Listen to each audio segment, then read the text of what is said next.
So guys Berlin season 2 the lady with an ermine आखिरकार Netflix पर release हो चुका है और आज हम इसकी स्टोरी को जानेंगे। अगर आपने वर्लिन का पहला सीजन नहीं भी देखा है ना, तब भी आप इस पूरे वीडियो को एंजॉय कर सकते हैं, क्योंकि ये वाला सीजन और इस सीजन में की गई चोरी पिछले वाले सीजन से बिल्कुल डिफरेंट रहने वाली है और कहीं से भी पहला सीजन इस सीजन से लिंक नहीं है। केवल एक दो चीजें हैं जो पिछले सीजन से लिंक हैं, उन्हें मैं आपको स्टोरी के साथ साथ समझा दूं। जो लोग वर्लिन और उसकी टीम के बारे में जानते हैं वो तो आराम से स्टोरी को समझ जाएंगे, लेकिन जो लोग पहली बार इस सीरीज को देख रहे हैं उनके लिए मैं केवल 1 मिनट के अंदर पूरी टीम का छोटा सा इंट्रोडक्शन देने वाली हूँ, ताकि आगे की पूरी स्टोरी आपको और भी मजेदार लगे। तो गाइस, सबसे पहले बात करेंगे वर्लिन की, जो कि इस पूरी गैंग का लीडर है और सबसे बड़ा मास्टरमाइंड है। एंड चोरी का प्लान कैसे बनाना है, पुलिस से एक कदम आगे कैसे रहना है और लोगों के माइंड के साथ कैसे खेलना है, इसमें वर्लिन का कोई मुकाबला नहीं है। बाहर से ये इंसान बहुत कूल और जेंटलमैन लगता है, लेकिन अंदर से उतना ही खतरनाक है। और अब बात करेंगे इसकी टीम के बारे में। इसकी टीम में सबसे पहले है कैमिल, जो कि इस टीम की सबसे स्मार्ट और कॉन्फिडेंट लड़की है। लोगों को अपनी बातों में फंसाना, उनका ट्रस्ट जीतना और मुश्किल सिचुएशन को अपने फेवर में बदलना इसे बहुत अच्छे से आता है। कई बार तो पूरी चोरी सिर्फ इसकी एक्टिंग और माइंड गेम की वजह से सफल हो पाती है। फिर आता है रॉय, जो कि टेक्नोलॉजी और सिक्योरिटी सिस्टम का एक्सपर्ट है। कैमरे हैक करना, अलार्म बंद करना और हाई सिक्योरिटी को मिनटों में क्रैक करना इसके लिए बच्चों का खेल है और किसी भी तरीके का कोई भी ताला क्यों ना हो, ये 1 सेकंड में उसे खोल देता है। और अब बात करते हैं ब्रूस की। ये टीम का पावर हाउस है। जब भी कोई भारी भरकम काम हो या किसी को डराना हो या फिर किसी रिस्की मिशन पर जाना हो, ये सारी चीजों को अच्छे से संभाल लेता है। एंड ये है डेमियन, जो कि इस टीम का सबसे ज्यादा अनुभवी इंसान है, जो उम्र में बाकी सबसे बड़ा है और हमेशा चश्मे लगाए शांत बैठा दिखाई देता है। लेकिन असल में ये इंसान दिमाग से बहुत तेज है। किसी भी प्लान की छोटी से छोटी गलती पकड़ना, सामने वाले की सोच को समझना और सही समय पर सही सलाह देना, इसमें डेमियन का कोई मुकाबला नहीं है। एंड ये वर्लिन का काफी अच्छा दोस्त भी है। एंड ये है कीला, जो कि दिखने में भले ही शांत और सिंपल लगती है, लेकिन टेक्नोलॉजी की दुनिया में ये किसी जीनियस से कम नहीं है। कंप्यूटर हैक करना, सिक्योरिटी सिस्टम को कंट्रोल करना और मुश्किल से मुश्किल डिजिटल लॉक को तोड़ना इसके लिए बहुत आसान काम है। बाहर से ये थोड़ी नर्वस और शर्मीली लगती है, लेकिन मिशन के टाइम यही लड़की पूरी टीम के लिए सबसे बड़ी ताकत बन जाती है। तो उम्मीद है गाइस, अब आपको वर्लिन और इसकी पूरी टीम का छोटा सा इंट्रोडक्शन मिल गया होगा और अब आपको अच्छे से समझ आया होगा कि आखिर ये लोग किस तरह अपने माइंड गेम और खतरनाक प्लानिंग से बड़ी बड़ी चोरियों को अंजाम देते हैं। तो गाइस, सीजन 1 में हमें चोरी के साथ साथ कुछ रिलेशनशिप भी देखने को मिली थी, जैसे ब्रूस और कीला धीरे धीरे एक दूसरे के करीब आ गए थे और फिलहाल में ये दोनों एक दूसरे के साथ अच्छे रिलेशन में हैं और एक दूसरे को बहुत प्यार करते हैं। वहीं कैमिल और रॉय एक दूसरे को डेट कर रहे थे और वो दोनों भी एक रिलेशनशिप में थे। लेकिन अब सीजन 2 में इन सभी के रिलेशन किस मोड़ पर जाएंगे और कौन साथ रहेगा, किसके बीच प्रॉब्लम्स आने वाली हैं, ये सब हमें आगे स्टोरी में देखने को मिलेगा। तो चलिए अब बिना टाइम वेस्ट के स्टार्ट करते हैं एपिसोड 1 को। शुरुआत होती है वर्लिन और डेमियन से, जो कि फिलहाल में स्पेन के शहर सेबेस्टियन में मौजूद होते हैं। दोनों अपनी लग्जरी प्राइवेट बोट में रह रहे थे ताकि किसी को उन पर शक न हो। बाहर से ये सिर्फ अमीर टूरिस्ट लगते थे, लेकिन असल में यही बोट इनका सीक्रेट अड्डा थी। इस शहर में एंजॉय करते करते ये दोनों अपनी अगली चोरी को लेकर बात कर रहे थे, यानी इस बार इन्हें कौन सी जगह को निशाना बनाना चाहिए जहाँ से इन्हें करोड़ों का माल मिल सके। यहाँ पर डेमियन एक बैंक का आइडिया देता है। वो कहता है कि एक बैंक में बहुत सारे प्राइवेट लॉकर्स मौजूद है, जिनमें लोगों का कीमती सामान और करोड़ों की दौलत छुपी हो सकती है। अगर वो जगह को लूट ले तो उन्हें बहुत बड़ा फायदा हो जाएगा। लेकिन यहाँ पर वर्लिन कहता है कि छोटी मोटी जगहों को लूटने से कुछ खास हासिल नहीं होने वाला है। अगर सच में बड़ा खेल खेलना है तो उन्हें अरबपतियों और करोड़पतियों के बीच उठना बैठना होगा, क्योंकि वहीं से उन्हें ऐसा कोई शिकार मिलेगा जिसके ऊपर वो अपनी अगली बड़ी चोरी का अंजाम दे सके। अभी इन्हें पता चलता है कि एक बहुत ही बड़ी लग्जरी यॉट पर अमीर और ताकतवर लोगों की खास पार्टी चल रही है, क्योंकि सारे के सारे अमीर और ताकतवर लोग मिलकर सारी दुनिया की सैर पर निकले थे, जहाँ पर दुनिया भर के करोड़पति और अरबपति जश्न मनाने के लिए इकट्ठा हुए थे। और बस फिर क्या था, वर्लिन और डेमियन दोनों एकदम जेंटलमैन लुक में तैयार होकर उस हाई प्रोफाइल पार्टी के अंदर घुस जाते हैं, ताकि वहां मौजूद अमीर लोगों पर नजर रख सकें और अपने अगले शिकार को चुन सकें। वो दोनों पार्टी के अंदर पहुंच जाते हैं, जहां पर डेमियन वर्लिन से पूछता है कि आखिर इतने सारे अमीर लोगों में से वो कैसे तय करेगा कि किसे निशाना बनाना है। जिस पर वर्लिन मुस्कुराते हुए कहता है कि अमीर लोगों को लूटना इतना भी आसान नहीं होता।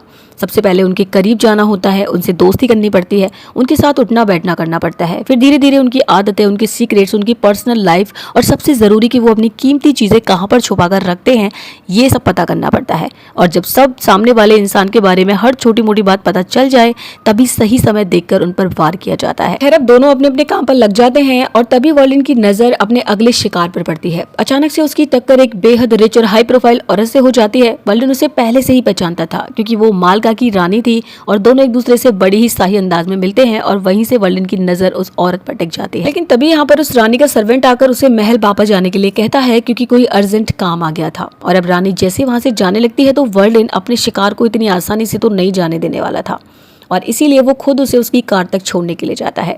रास्ते में वर्लिन अपनी स्मूथ बातों से, रोमांटिक अंदाज से और ऐसी बातों से उसे इम्प्रेस करता रहता है जिनसे सामने वाले इंसान का बचना नामुमकिन था।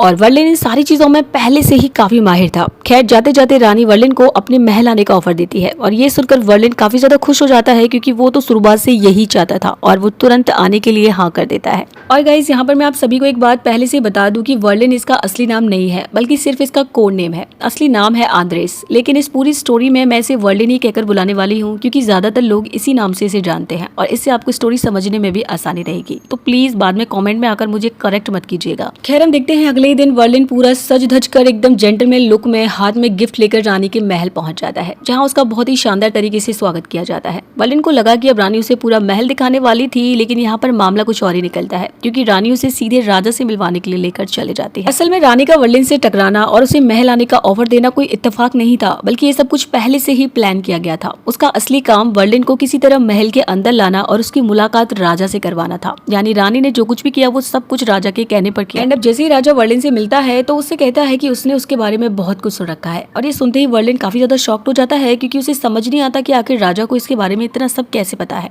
तभी राजा उसे एक फोटो दिखाता है।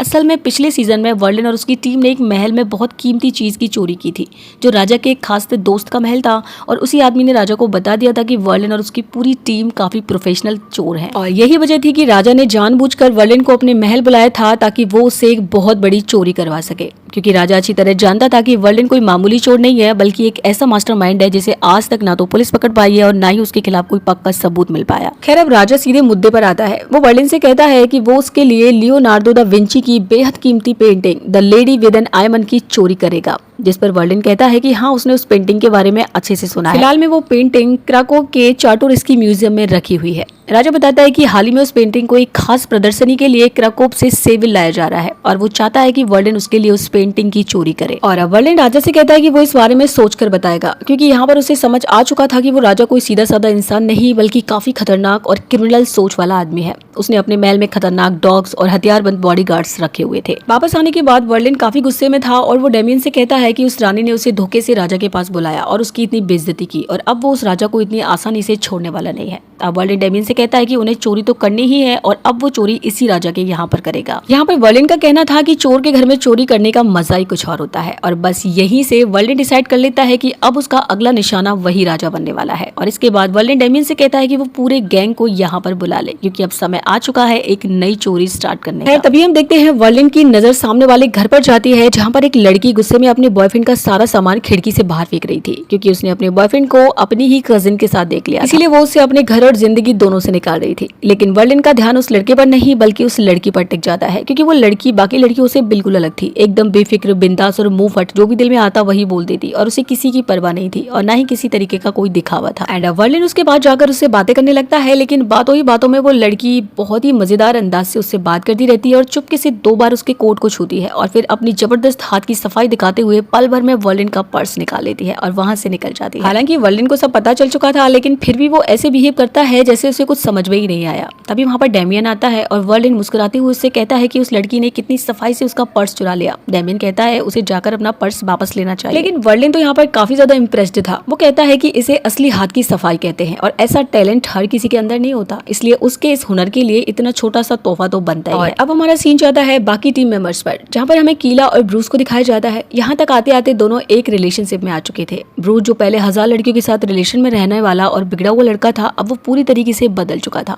वो अपनी पुरानी जिंदगी भूल कर सच में सिर्फ कीला से प्यार करने लगा था और उसी के साथ रहना चाहता था। इसी खुशी में वो कीला के लिए एक छोटी सी पार्टी भी रखता है। लेकिन कहानी में ट्विस्ट तब आता है जब सीधी सादी और शांत रहने वाली कीला उसी पार्टी में मौजूद एक दूसरे लड़के की तरफ अट्रैक्ट होने लगती है और धीरे धीरे दोनों के बीच रिलेशन भी बन जाता है। मतलब सीधा था कि कीला ब्रूस को तो प्यार करती ही थी, लेकिन अब उसका दिल उस लड़के पर भी आ गया था। वही हमारा सीन जाता है रॉय और कैमिल की तरफ, जहाँ पर अब उन दोनों के बीच कुछ ऐसा हो गया था जिसकी वजह से दोनों अलग हो गए थे और एक दूसरे से बात भी नहीं कर रहे थे। उन दोनों के बीच ऐसा क्या हो गया था ये हमें सीरीज में आगे पता चलेगा। खैर हम देखते हैं इसके बाद ये चारों वर्लिन के उसी प्राइवेट बोट पर पहुंच जाते हैं जो फिलहाल में डोनोस्टिया के पास खड़ी थी और जिसे वर्लिन ने अपना सीक्रेट अड्डा बना रखा था। और अब यहीं से शुरू होती है उनकी नई और खतरनाक चोरी की प्लानिंग। और अब यहाँ पर वर्लिन और डेमियन पूरी टीम को उस राजा के बारे में बताते हैं। वो कहते हैं कि ये आदमी सिविल के सबसे बड़े राजघरानों में से एक से ताल्लुक रखता है। इसके पास खुद का विशाल महल, करोड़ों की प्रॉपर्टी, बड़े बड़े बाग और यहाँ तक कि खुद का एक चर्च भी है। सिर्फ इतना ही नहीं, इसके पास अपनी प्राइवेट गार्ड्स की टीम और बड़े कीमती घोड़े भी हैं। वो खुद घुड़सवारी और साइकिलिंग में माहिर है और बड़े बड़े रसूखदार लोगों के बीच उसकी काफी ऊंची पहचान है। लेकिन अब सबसे बड़ा सवाल यही था कि जिसके पास पहले से इतनी दौलत और ताकत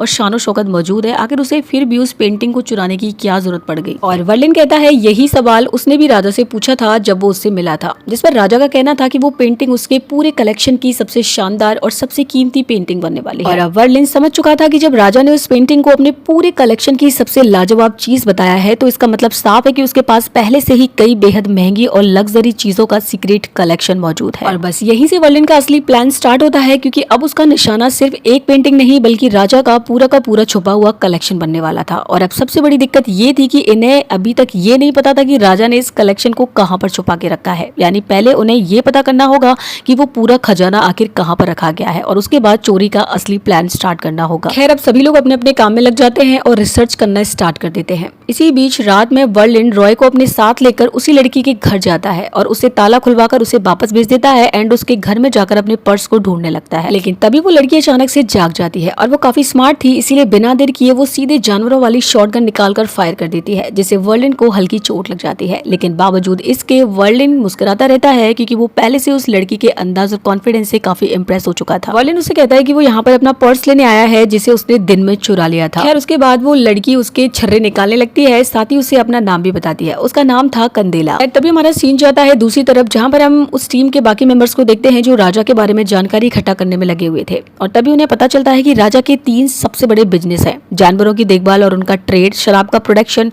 और लग्जरी बोट्स को रेंट पर देना। ये बोट्स इतनी आलीशान होती थी कि बड़े बड़े अमीर लोग इन्हें अफोर्ड कर पाते थे। और फिर इन्हें पता चलता है कि सन 1999 में राजा साहब ने अपनी कंट्री एस्टेट पर एक बड़ा रेनोवेशन करवाया था, जो कि सेबिल से करीब 25 मील दूर है। उसने वहां पर जमीन के नीचे एक सीक्रेट टनल सिस्टम बनवाया था, जिसमें एक छोटी सी अंडरग्राउंड ट्रेन चलती थी और इस ट्रेन का काम था बिना किसी को दिखे सीधे उसके महल को उसकी वाइनरी से जोड़ना। और यही बात टीम को सबसे ज्यादा अजीब लगती है कि एक राजा आखिर ऐसी सीक्रेट अंडरग्राउंड ट्रेन क्यों बनवाएगा। और उन्हें ये भी पता चलता है कि वाइनरी पिछले कई सालों से बंद पड़ी है, लेकिन फिर भी राजा ने उसकी सिक्योरिटी के लिए एक high level private security company लगाई हुई है, जिसमें लेजर सिस्टम और एडवांस सेफ्टी टेक्नोलॉजी तक शामिल है। अब टीम को यह बात और भी ज्यादा अजीब लगती है कि जब जगह इस्तेमाल ही नहीं हो रही तो फिर इतनी कड़ी सिक्योरिटी क्यों रखी गई है। इसी बात से सबको शक होता है कि शायद राजा ने अपना पूरा सीक्रेट कलेक्शन उसी बंद पड़ी अंडरग्राउंड वाइनरी में छुपा रखा होगा। वहीं दूसरी तरफ हम वर्लिन को देखते हैं जो उस लड़की के साथ उसके घर में होता है। कंदेला से अपना पर्स वापस मांगता है, जिस पर कंदेला उसे बताती है कि उसका पर्स उसके बॉयफ्रेंड के पास है और अगर उसे चाहिए तो उसे उसके साथ चलना होगा। इसके बाद कंदेला वर्लिन को एक गाड़ी में बिठाती है और सीधे अपने बॉयफ्रेंड के पास निकल पड़ती है। रास्ते में वर्लिन ध्यान से उसकी हर हरकत को नोटिस करता है और उसे समझ आ जाता है कि ये गाड़ी भी चोरी की है, जिसे उसने तार जोड़कर स्टार्ट किया था। वर्लिन ये सब जानकर भी उससे इंप्रेस रहता है और उसके साथ आगे बढ़ता जाता है। फिर वो दोनों उसके बॉयफ्रेंड के पास पहुंच जाते हैं, जहाँ पर वो एक वैन के अंदर सोया हुआ था। तभी कंदेला गुस्से में उसकी वैन को बाहर से बंद करती है और चारों तरफ पेट्रोल छिड़क कर आग लगा देती है। उसका बॉयफ्रेंड कहता है कि मुझे इस वैन से बाहर निकालो वरना मैं मर जाऊंगा, जिस पर कंदेला उससे पूछती है कि कजिन के साथ सच में तुम्हारा कोई चक्कर है या फिर नहीं। पहले तो वो लड़का साफ इंकार करता है, लेकिन जब हालात बिगड़ते हैं और उसकी जान पर बनाती है तो वो डर के मारे सच कबूल कर लेता है और सारी सच्चाई बता देता है। सच सुनकर कंदेला का दिल टूट जाता है। वो बिना कुछ बोले वहाँ से निकलती है और वर्लिन के साथ गाड़ी में बैठकर वहाँ से निकल जाती है। वहीं पर बाकी लोग उसके बॉयफ्रेंड को बचा लेते हैं। इसी के साथ उसकी लव स्टोरी यहीं पर खत्म हो जाती है। अब कंदेला और वर्लिन साथ में जा रहे थे, तभी रास्ते में पुलिस उन्हें रोक लेती है, गाड़ी के डॉक्यूमेंट्स और ड्राइविंग लाइसेंस मांगती है। पुलिस को तुरंत शक हो जाता है क्योंकि कंदेला ने उनके सामने ही तार जोड़कर गाड़ी स्टार्ट की थी और उन्हें पता चलता है कि उसी रंग की कार चोरी भी हुई है और अब कंदेला पूरी तरीके से फंस चुकी थी। लेकिन तभी वर्लिन शांत अंदाज में कहता है कि वो ड्राइविंग सीट से हट जाए। वो खुद ड्राइविंग सीट पर बैठता है और बिना घबराए गाड़ी को बैक करते हुए एक ब्रिज की तरफ ले जाता है, जबकि पुलिस की गाड़ियां लगातार उसका पीछा कर रही थी। वर्लिन ब्रिज के बीचों बीच जाकर गाड़ी रोक देता है और जैसे ही पुलिस पास आती है वो अचानक फुल स्पीड में गाड़ी आगे बढ़ा देता है। कंदेला उसे रोकती है और डरते हुए कहती है ऐसा मत करो, एक्सीडेंट हो जाएगा और हम लोग मारे जाएंगे। लेकिन वर्लिन भरोसे के साथ कहता है कि ब्रिज पर बीच में थोड़ी सी जगह है और पुलिस को उन्हें निकलने के लिए रास्ता देना ही पड़ेगा। वर्लिन बिल्कुल ऐसा ही करता है, फुल स्पीड में गाड़ी को भगा देता है और ना चाहते हुए भी पुलिस वालों को पीछे हटकर उसे रास्ता देना होता है। इतने में वो गाड़ी लेकर वहां से निकल जाता है और जब तक पुलिस की गाड़ियां मुड़कर उसका पीछा करने के लिए आती हैं तब तक वो काफी दूर जा चुका था। ये देखकर पूरी तरह शॉक और इम्प्रेस हो जाती है क्योंकि जिसे वो पहले एक सिंपल जेंटलमैन समझ रही थी वो असल में उससे भी ज्यादा खतरनाक और स्मार्ट था। और इसी के साथ एपिसोड 1 यहीं पर खत्म हो जाता है। सो गाइस, जल्दी ही हम एपिसोड 2 की एक्सप्लेनेशन वीडियो लेकर आएंगे। बने रहिए हमारे साथ इस चैनल पर। वीडियो अच्छा लगे तो प्लीज हमारे चैनल को सब्सक्राइब जरूर कर लीजिए। मिलते हैं अगले एपिसोड के साथ अगले वीडियो में। तब तक के लिए bye bye, see you, take care, Tata.